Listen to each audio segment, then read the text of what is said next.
So in this video, I should have been presenting you with a 1941 Wolseley Sun Helmet, but unfortunately it was labeled as a weapon of war by some authority somewhere.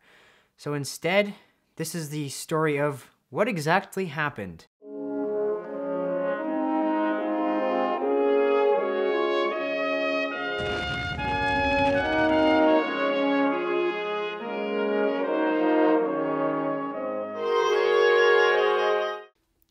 So a few weeks ago, I was perusing eBay, as one does. I swear, it's quite normal. And I happened upon a Wolseley. Well, I didn't just happen upon it. I searched Wolseley Sun Helmets or something of that nature in the search bar. And I found a 1941 Wolseley. So I said, I don't need a Wolseley. Another Wolseley, rather. But why not? And so I made an offer. We went back and forth, accepted offer, etc. Long story short, Wolseley, in mail. Well, or so I had thought. So one day I'm outside and I come inside, check my iPad, and it says that I have been refunded. I'm like, well, why have I been refunded? And it says, item restricted. Item restricted?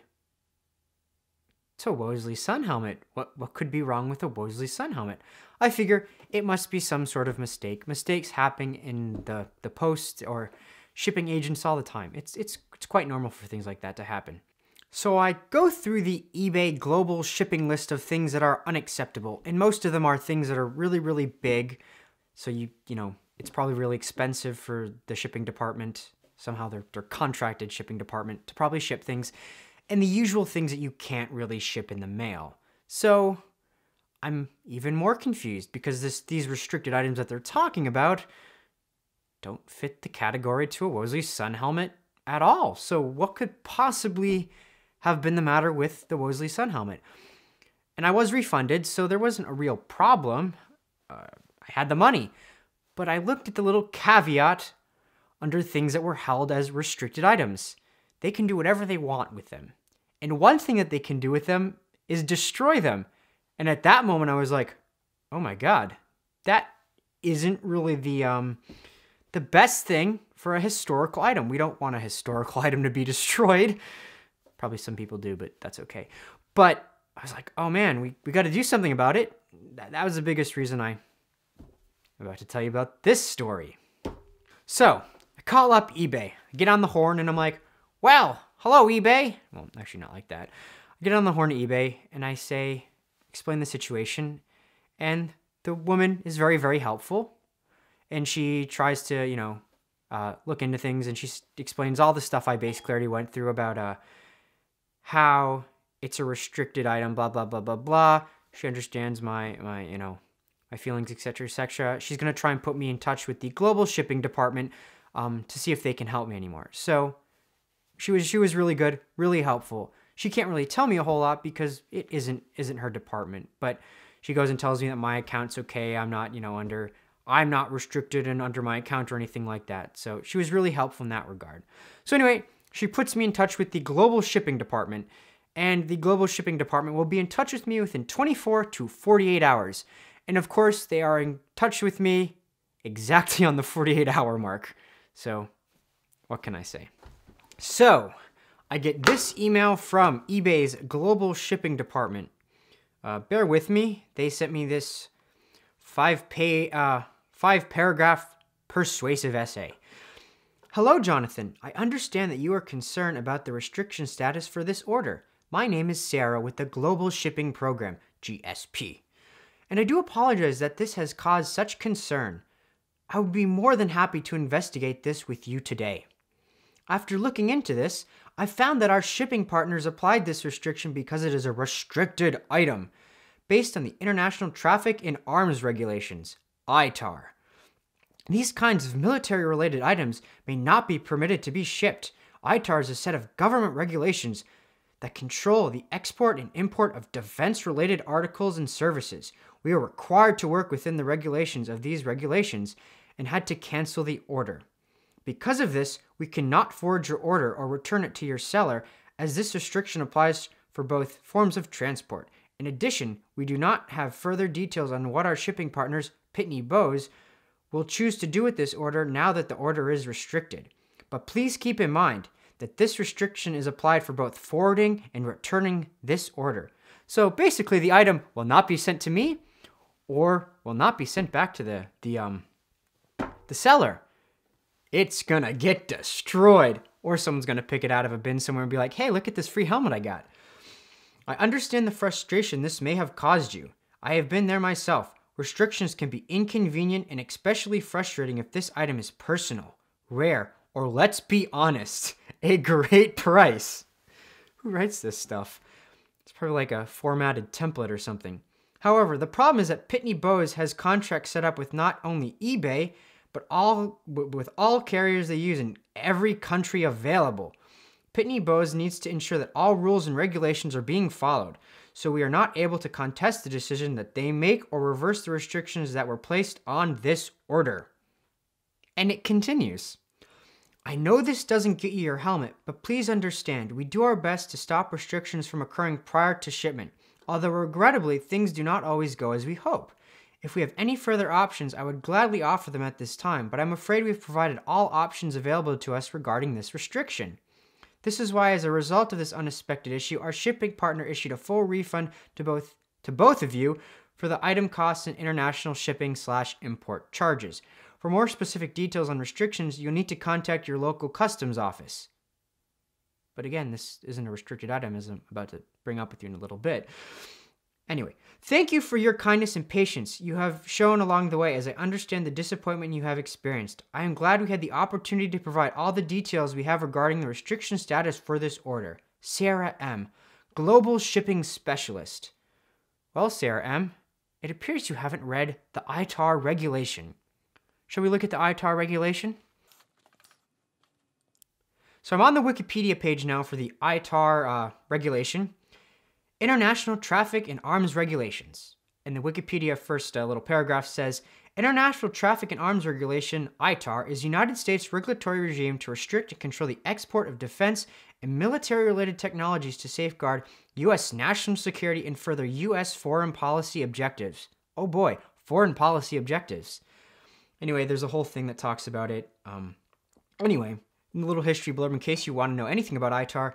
The AECA and ITAR were enacted in 1976 during the Cold War with USSR, were intended to implement unilateral arms and export controls that reflect those imposed on Eastern Bloc countries by the Multilateral Coordinating Committee for Multilateral Export Controls. So who knew for a helmet getting stuck up somewhere, you'd be reading about unilateral arms control, right? Anyway, classification of defense articles. And under it, it has some of the things that are considered defense articles. Firearms, close assault weapons, and combat shotguns. Materials, chemicals, microorganisms, and toxins. Ammunition/ordnance.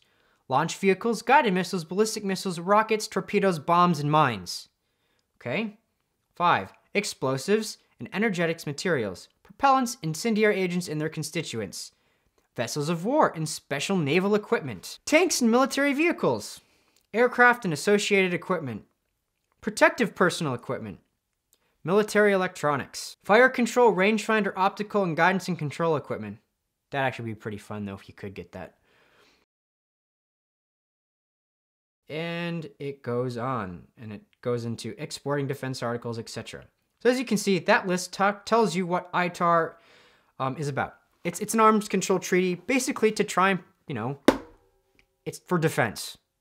So that someone isn't, importing thermonuclear weapons into the United States of America. It makes sense. I mean, it's logical. So, I responded to eBay Lady with, Sarah, I'm quite familiar with ITAR and its regulations.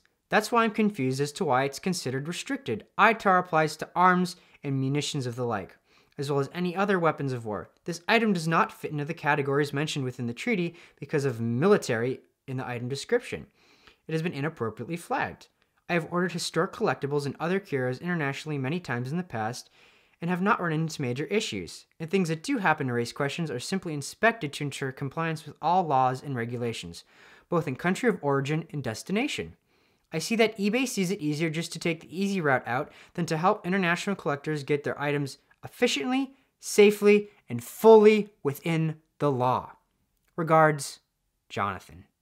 Now I know, the item having military in the item description, which then the seller put onto the manifest on the box, did not really help the situation. That military bit most certainly flagged it.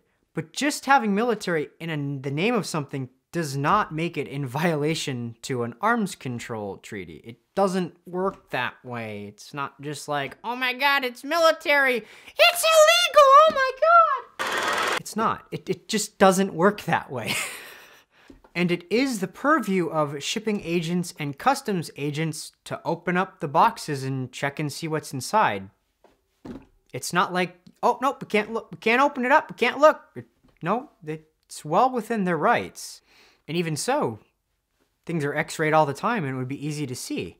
So really, it's just seeming like people are not really wanting to do their job. Anyway, why don't we look at the reply from eBay Lady. Hello, Jonathan. Thank you for your reply. My name is Stacy. So we get a new person now. My name is Stacy, and I'm happy to address your concerns. Yes, I hear you on this, and I understand where you are coming from here. Please understand that our shipping hub has to follow very strict shipping guidelines on these types of items. What types of items? We just looked at ITAR. It's not any sort of item like that. They will not allow any item that shows in the listing as a military item. I do apologize, and I'm sure you were looking forward to getting this hat. Going forward, you will need to have your seller ship these directly to you instead of going through a shipping hub. Well, you don't make that clear to anybody. It doesn't violate anything in your shipping hub. And how can they send it directly to me when it's being restricted and held in a government facility? I appreciate your time. Kind regards, Stacy T, Global Shipping Specialist. Well, Global Shipping Specialist Stacy? You really haven't read ITAR, have you? You claim it goes against ITAR and that's why it's being held, but it doesn't. It doesn't. my friend Chris put this the best way. It's like that SpongeBob the Patrick meme where you're just arguing with a person who's like, I don't know, but it's not. I guess the global shipping department at eBay is Patrick from SpongeBob. So anyway, I got my money back. I could have probably contacted the shipping agent in Great Britain directly, but this was just eating up so much time because you're trying to type out these, call them or type out thoughtful replies. You're reading arms control legislation for a helmet you were refunded on. I don't want it to be destroyed, crushed, or anything like that, but there comes a point where it's just taking up too much time. I hate bureaucracy. I hate people being stupid, but there comes a point where you're just wasting time. So I'm disappointed, to say the least. It wasn't the most collectible helmet on the planet, but you can't die on every hill, you know?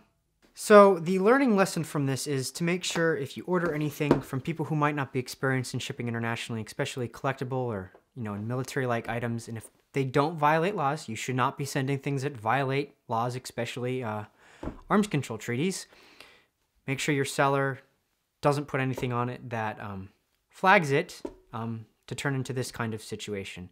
Now, for the seller that I did buy this from, I probably can kind of understand they're not experienced in it. Do you know what they sold? Lampshades.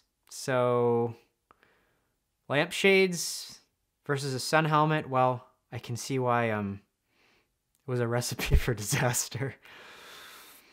Now, for some of you who watch this channel with any sort of regularity, you might notice that there is an inconsistency on the set today. And it's this box right here. Now, let's not get too excited. This is not the exact same helmet. It's a different helmet. Somehow this one came up the day or two or something afterwards, after the whole mess. So I guess it's not a complete loss. Now, This helmet came from France, so it seems that the French are more competent at sending things internationally and not flagging them. Go figure. So as I sit here editing this video, it is running about 15 minutes, which is a god-awful lot of time, and that is without the unboxing bit. So what I'm going to do is separate the two, and I'll put the unboxing video in a separate video, because I imagine there are some people who don't want to watch this god-awful train wreck. So after I finish editing this one, I will do the other one ASAP. So cheers. If you are liking my content, please be sure to comment and subscribe, and it always does help if you ring that notification bell so you can be alerted the minute my face comes on to the YouTube. Shit, I bet that clipped. It's the soldiers of the King, my lads, who'll be my lads, who'll sing my lads, in the fight for England's glory, lads, of its worldwide glory, let us sing.